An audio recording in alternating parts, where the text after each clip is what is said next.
ইসলামী কোঠে case হয়ে গেল আবু বকর নামে। আবু বকর হলো আসামি, আমার নবী হলো বিচারক। কথা বুঝতেছেন না? বিচারটা কেমন হবে এটা আবু বকরের বাড়ি যখন নোটিশ চলে গেল শনিবারের দিন 10টার সময় হাজির হওয়া লাগবে, আমার নবী আপনার আদালতে বসে চেয়ারে বসে বাদান বিচার করবার জন্য। আর আবু বকর সিদ্দিক আসামির কাঠ গড়ায় দাঁড়াইছে, ইহুদি বাদান কাঠ গড়ায় দাঁড়াইছে। আমার নবী বলে, ইহুদি তুমি বলো তোমাকে কে থাপ্পড় মারছে? ইহুদি বলে, ইয়া রাসূলুল্লাহ, ইয়া হাবিবাল্লাহ, এনার নাম হলো আবু বকর, এই লোকটাই আমাকে থাপ্পড় মারছে। এবার আবু বকর সিদ্দিক বলে, ইয়া রাসূলুল্লাহ, ইয়া হাবিবাল্লাহ, আমি আল্লাহ নামে একটা থাপ্পড় দিছি, অজ্ঞান হয়ে গেছে। আপনার নামে যেই নিয়ত করেছি, অনুমতি দিলে আমি আবার দেবো। সুবহানাল্লাহ।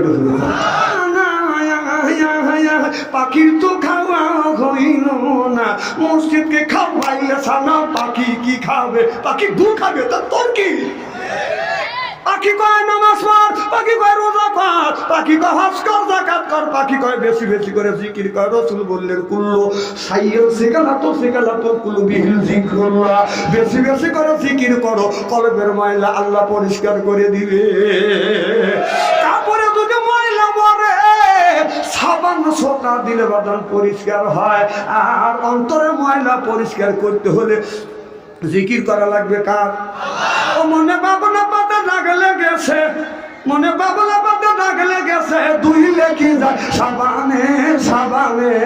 ওদের মনের মহিলা মুজিবে কেমনে? খাদ্য তো যায় না রে ধুলে, সব যায় না রে মলে, শিকার গন্ধ যাইবে কি ভাই কোলাব জল দিলে। এই জন্য রাসূল বললেন, কুল্লে সাইয়্যিন সিগালাতুল কুলুবিল যিকরুল্লাহ, বেশি বেশি করে জিকির করো, কলবের ময়লা আমার আল্লাহ দূর করে দিবে। সিল্লা সিল্লা কর মারহাবা, নারায়ে তাকবীর, আল কোরআনের আলো। আপনারা সামনে থেকে ভিতরে বিপদে পড়ে গেছেন, আর পিছনে যারা বলতেছে তারা ঘরে ঘরে জ্বালো। আমি কিন্তু সামনের লোক পিছনের লোক, আর পিছনের লোকের সামনে নিয়ে আসবো।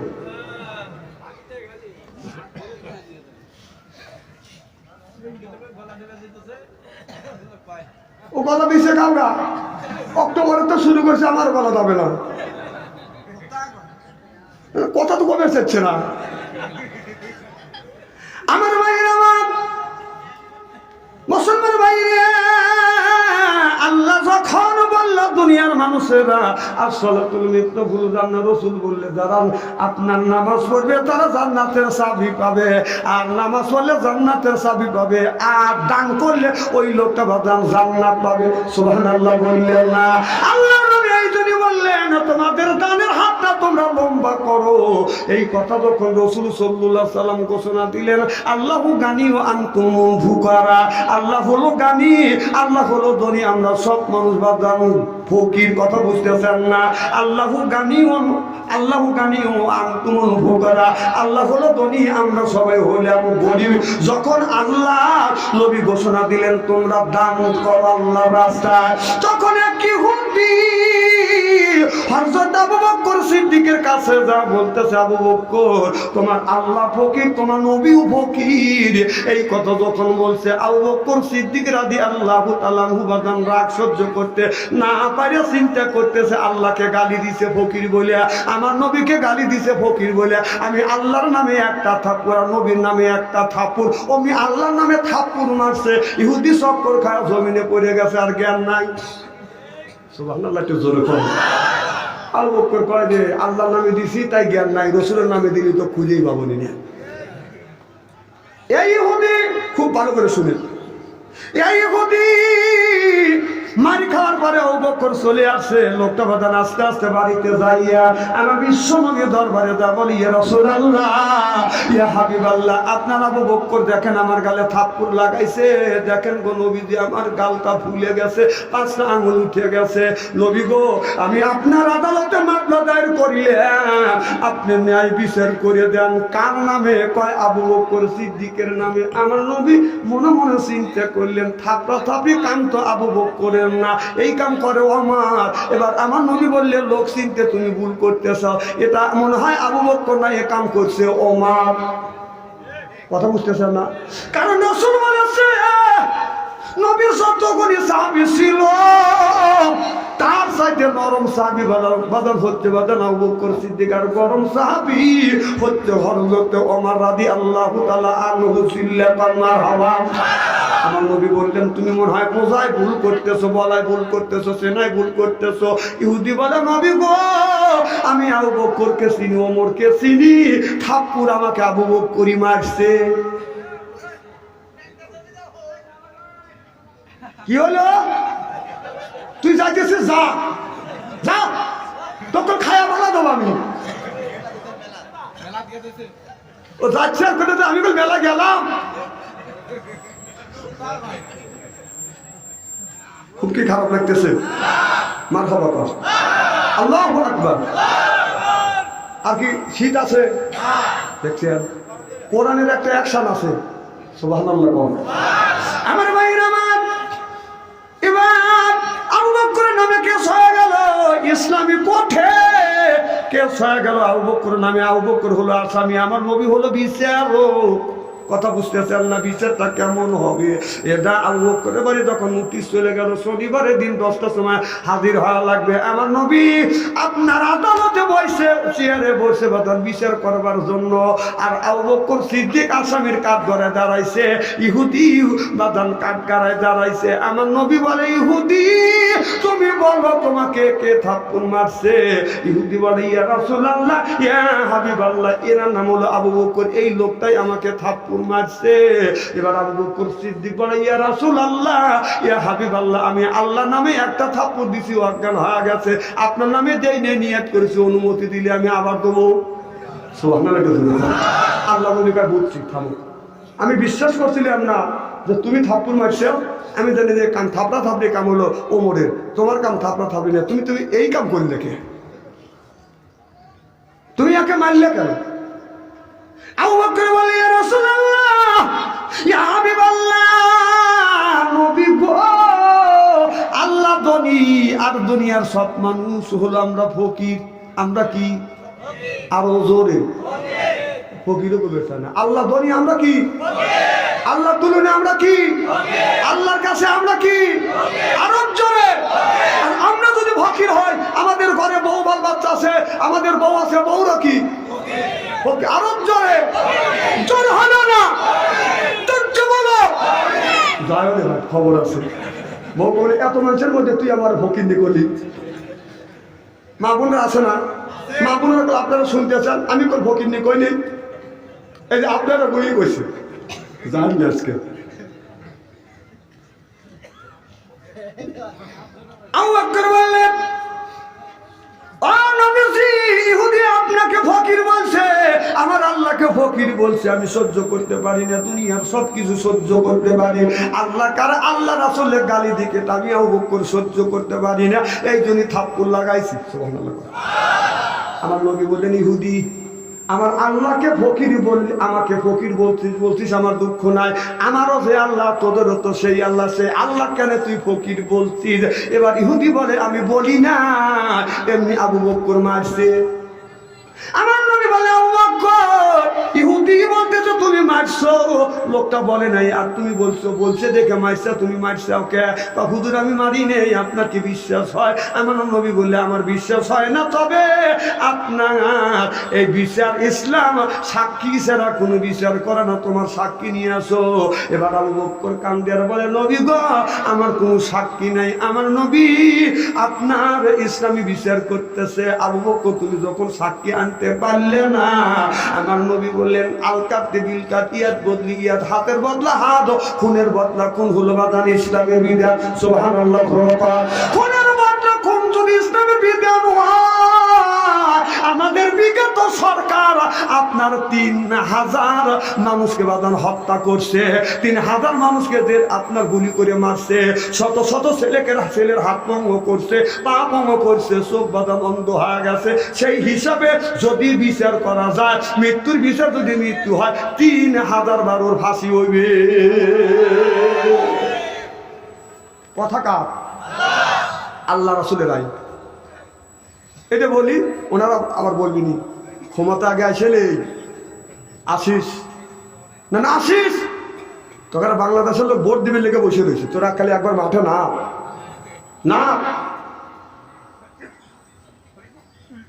800 বছরের ইতিহাস কলঙ্কিত করছে।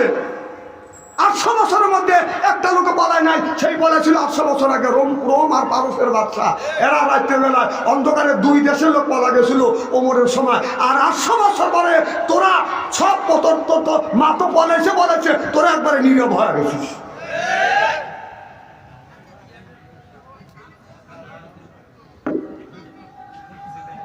না, এলাকা তো আমেরিকা আরো করছে না, অনেক লোক করছে না, তারা তো বলা নেই, তাই তুই বলালি কে? তাহলে নিশ্চয়ই তুই অন্যায় করছিস। ও থাক কর না, কথা তো বলতেছি নাকি? না, আরো লোক তো করছে, তারা রয়েছে, তুই বলালি কে? এখন তো ঠিক কবি, তাহলে ওই সময় তো কবির বলা না, ওই সময় মোল্লারা ঠিকই করছে।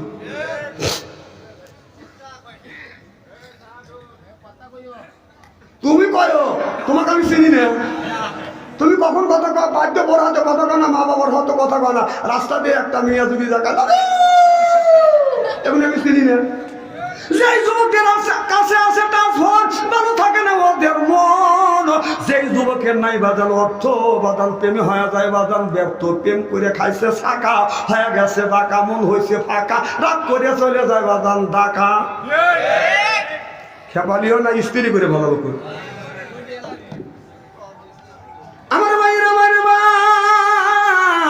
আমার নবী বললেন, ইহুদি আবু বকর যখন তোমাকে এরকম করে থাপ্পড় মারছে, তুমি আবু বকরকে ওই রকম করে থাপ্পড় মারো।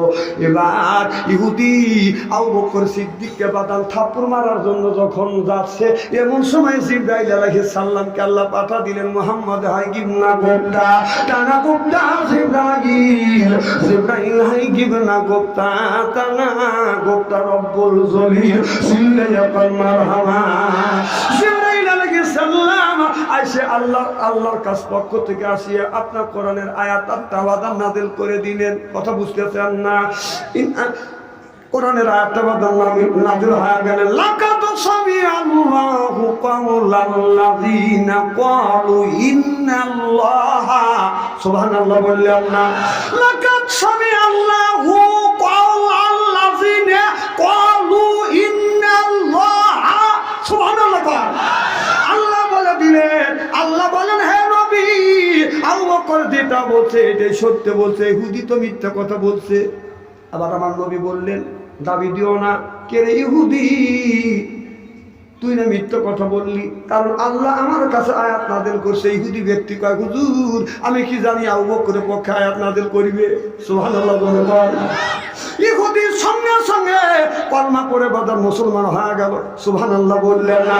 এটা হলো ইসলাম, এটা হলো ইসলামের বিধান। আল্লাহু আকবার।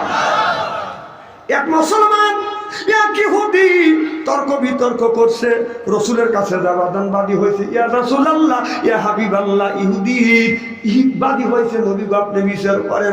আমার নবী শুনিয়া এরপরে বাদান মুসলমানের বিপক্ষে ইহুদির পক্ষে বাদান রায় দিয়ে দিলেন। মুসলমান মনক্ষুণ্ণ হয়ে গেল, কারণ আমি জিহাদের ময়দানে যাই, সালাতের নামাজ পড়ি, নবী আমার বিরুদ্ধে আমার পক্ষে না রায় না দিয়া আপনার নবী কেন ইহুদির পক্ষে রায় দিলেন? এই বিচার আমি মানি না। এই বিচার ছানি করবার জন্য হযরত ওমরের কাছে চলে গেলেন। ওমরের কাছে বলে, আমি আপনার কাছে আসছি বিচার ছানি করবার জন্য। কয় প্রথমবারে বিচার কার কাছে গেছিলাম বিচার করতে? আমি নবীর কাছে গিয়েছিলাম। আমার নবী শুনিয়া আমি জিহাদের ময়দানে যাই, সাদা দিয়ে নামাজ পড়ি, রোজা রাখি, রসুলের সাথে থাকি, পাশে থাকি। আমার নবী আমার পক্ষে রায় না দিয়া আমার নবী ইহুদির পক্ষে রায় দিয়েছে। এই জন্য আপনার কাছে ছানি করবার জন্য আছে, আপনি নিজ বিচার করে দেন। ওমর বলে, দাঁড়ান আমি নিজ বিচার করে দেবো। তিনি ঘরের মধ্যে চলে গেলেন, একটা খোলা তরবারি আনিয়ে ওই লোকটার গার্জাটা কোপ মারলেন, মাথায় এক জায়গা, ধর বলে বাঁধান এক জায়গা। আর ওমর বললেন, আমার নবীর বিচার, নবীর ফয়সালা যে মানে নিতে পারে না, আমার কাছে যারা ছানি করবার জন্য আছে, আমি ওমর এইরকম করে ছানি করে দেই। সিল্লাইয়া মারহাবা।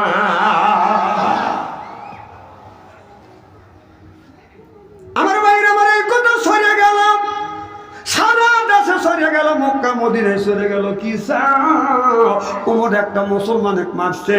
এবার আপনার নিহত ব্যক্তির স্বজনেরা আমার নবীর কাছে এসে বাতি হলে, ইয়া রাসূলুল্লাহ, ইয়া হাবিবাল্লাহ, দেখেন এই যে লোকটা হযরত ওমর মুসলমানকে মারছে, আপনি বিচার করেন। আমার নবী বলে, ওমর তুমি কেন লোকটাকে মারছে?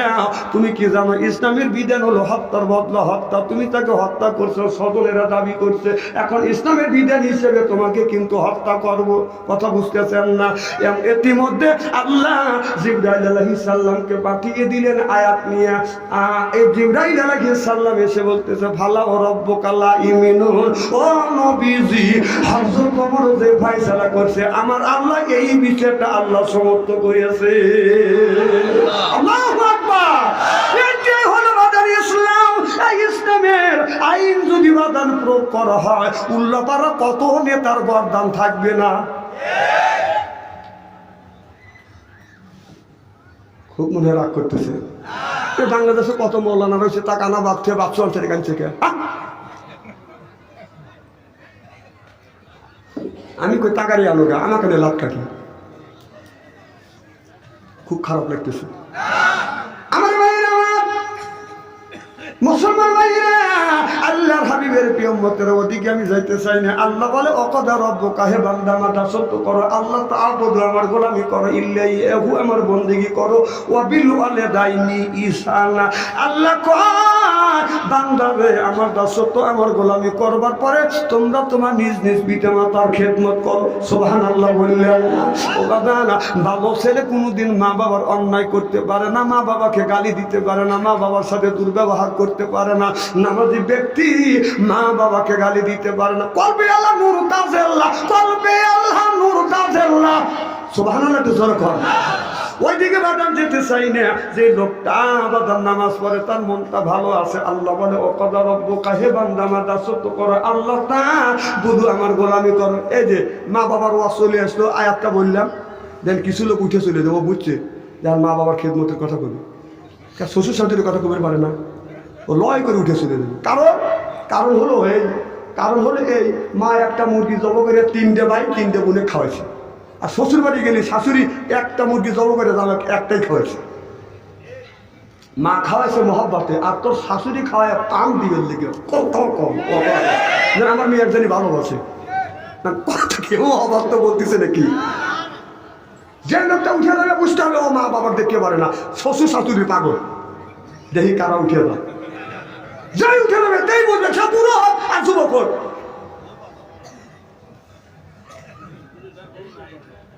বলে কত বিয়ে করবার লেগে পাগল হয়ে গেছে। দেখেন এক একটা যুবকের হাতে, আপনার এক একটা যুবক প্রেম করতে করতে প্রেমের স্ক্যাম চুরি করছে মোবাইলের ভিতরে। কথা বল, মোবাইলে 8টা প্রেম করছে, বিয়ে করছে, ওটি দিয়ে হয়েছে 9টা। কয়টা?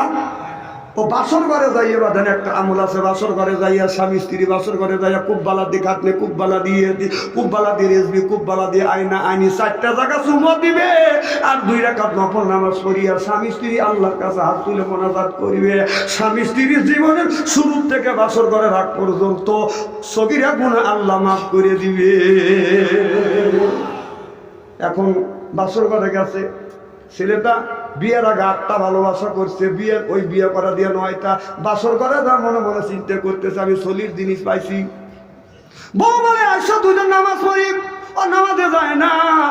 আপনার চেয়ারের পর সবার পর বসে হাতুর উপরে পা তুলে কয়, বিবি আমি ঠকি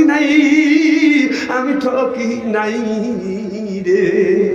বউ কয়, বাসর ঘর আজকে 2জন আমল করবো, সুখের দুঃখের কথা বলবো, আর তুমি এই কথা বলতেছো। তখন কয়, বিবি আমি ঠকি নাই তুমি আমার 9 নাম্বার বিবি রে। আমার আগে 8টা, কয় তোর দিয়ে 9টা। বউ না দাঁড়া ছিল, দাবাজ করে খাটের উপরে পড়ে গেছে। স্বামী কয়, তুমি দাবাজ করে পড়লে কে? কয়, আল্লাহ একটু সাইতে কানের বগল দিয়ে বাঁচাইছে। যেমন তখন বউ বলতেছে, স্বামী আমি ঠকি নাই রে, তুমি আমার 10 নাম্বার স্বামী রে। আমার আগে 9টা, তোর দিয়ে 10টা। কথা কর, এই কথাটা কোরআনের মধ্যে আল্লাহ বলছে, আল খবিসাতুল লিল খবিসা ওয়াল খবিস সোনালিল খবিসে, খবিস মার্কা ছেলের কাছে খবিস মার্কা বউ মিলবে, আর খবিস মার্কা বইয়ের কাছে খবিসে মার্কা স্বামী মিলবে। তুমি 8টা ভালোবাসা করে ওঠে 9টা ভালোবাসা শরীর পাইছে, তুই যদি 9টা করিস ও 11টা করিয়েছি থাক তো হুজুরের কাছে। খুব খারাপ লাগতেছে, এদিন বলতেছি খেপালিও না আমার ভাইয়ের, আমার ওদিকে যেতে চাই না। আল্লাহ বলে ও খোদা রব্বুকা, হে বান্দা মাদা সত্য করো আল্লাহ তাআবুদু, আমার গোলামি করো, ইল্লাইয়াহু আমার বন্দেগী করো, বিল ওয়ালিদাইনি ইহসানা, হে বান্দা মাদা সত্য করো, গোলামি করো, আর তুমি তোমার মা বাবার খেদমত করো। তোমার মা মারা গেছে, বাবা মারা গেছে, কারণ মা বাবা যখন বাদন বেঁচে ছিল ওই মা আপনার কি করছে, পৌষ মাসে শীতের দিনে বামে শোয়াইছে প্রসাব করে দিছি, ডালে শোয়াইছে প্রসাব করে দিছি, বুকে নিয়ে ঘুমাইছে প্রসাব করিয়ে বিলাউসকে বুঝিয়ে দিছি। ওই মা কোনোদিন রাগ করে বাদান খাটের নিচে ফেলে দেয় না। ওই বাদান ঈদিল আজহা, ঈদিল ফিতর আসলে বাদান মা বাবা সন্তানের জন্য নতুন জামা দেয়, গেঞ্জি দেয়, স্যান্ডেল দেয়, জুতো দেয়। আর ঈদের দিন দেখা যায় মা পুরোনো কাপড় পরে বাদান ঈদ পালন করে, আর বাবা পুরোনো পাঞ্জাবি গাইতে ঈদ করে ময়দানে নামাজ পড়তে যায়। যদি বলা যায় বাবা আপনি কেন নতুন পোশাক নতুন জামা নিলে না, মারে দিলে না, বাবা সন্তানকে কোলে নেয়, 2টা গালে চুমো দিয়ে বলে আমার সোনা মানিককে দেশের অবস্থা ভালো না রে বেটা, এ বেটা তোমার মার জন্য পোশাক কিনতে পারি নাই, আমু বাবা নতুন পোশাক নিতে পারি না, তোমরা নতুন পোশাক গায়ে দিয়ে আমি বাবা আমি মা আমার চোখের সামনে দিয়ে যখন ঘুরে বেটা আমি তোমার মা আমি তোমার বাবা খুশি হয়ে যাই। যখন সুবহানাল্লাহ, ওই মা কেমন করে ওই মারে গাড়ি দাও, ওই বাবারে তোমরা ভুলে যাও, বাবা মারা গেছে আর কোনোদিন বাবা আসবে না, মা মারা গেছে মা কোনোদিন আসবে না। ও বাবা ওই মার জমা জমি তালা তালুক রেখে গেছে, মা সুন্দর ঘর রেখে গেছে, সাজানো ঘর, বাবা জমা জমি রেখে গেছে, ব্যাংক ব্যালেন্স রেখে গেছে, বাবার টাকা দিয়ে আমার বাবার জমি চাষবাস করে খায়, মার ঘরে বসবাস করি, মায়ের বাড়িতে বসবাস করে, মা বাবার নামে আমরা 1টা টাকা দান করি না। যখন ঠিক কিনে এ যুবক আমার মা এই জমিনে বেঁচে ছিল 112টা বছর, আমার বাবা বেঁচে ছিল 97 বছর বয়স। আমি দেখছি আমার মা বিছানা করে প্রসাব করছে, পায়খানা করছে, আমি এই হাত দিয়ে আমার মার পায়খানা পেশাব বাদান পরিষ্কার করছি। আমার মা যখন বাদান সুস্থ ছিল আমি যখন মার পায়ে হাত রাখছি চুমো দিয়ে মাহফিলে গেছি, আমার মা বলে বেটা রে আমার দোয়া তোমার সাথে থাকবে। এরপরে মাহফিল থেকে যখন আসছি আচ্ছা রাত 12টার সময় আমি বিবির ঘরে দরজা হাত দিছি, দরজা শক্ত, ছেলের ঘরে দরজা হাত দিছি, দরজা শক্ত, মার ঘরে দরজা হাত দিছি, দরজা খুলে গেছে। যা দেখি এখন পর্যন্ত মা ঘুমায় নাই। মারে বলছি মা রাত বাজে 2টা, মা বাড়ির সব মানুষ আরামে ঘুমাচ্ছে, তুই কেন ঘুমাও না? মা চোখের পানি ধরে রাখতে পারে না, বলে বেটা রে ওরা মা না আমি মা। এ বেটা তুমি যতক্ষণ পর্যন্ত বাড়িতে না আছো বেটা আমি তোমার মা, আমার চোখে ঘুম আসে না বেটা রে। যখন তুমি আসে আমাকে মা বলে ডাক দেয়া, আমি মা আমার হাতটা ঠান্ডা হয়ে যায়। ও বাদানা রাত্রে যখন মার কাছে গেছি আমার মা আমার এরকম করে হাত ধরছে, শীতে আমার হাত বেঁকা হয়ে গেছে, পাটা বাদান বাঁকা হয়ে গেছে, হাত ঠান্ডা পা ঠান্ডা কপাল ঠান্ডা। আমার বুড়ো মা 112 বছর বয়স, আমার মা অমনি সরিষার তেল গরম করে আমার শরীরে মালিশ করে দিত। এখন মা না, গত রাত্রি তো বাদান আসছি, পরশুদিন কত গভীর রাত্রিতে আসছি, কনকন আসি আচ্ছা বাদান আপনার ঠান্ডায় হাত বাঁকা হয়ে গেছে। ও বাদান কেউ এখন গরম তেল দিয়ে সরিষার তেল গরম করিয়ে শরীরে মালিশ করে না। আমি মারো ঘরের মধ্যে যারা দেখে মা দুধ কিনে দেয়, আমি কাঁদতে লাগলাম।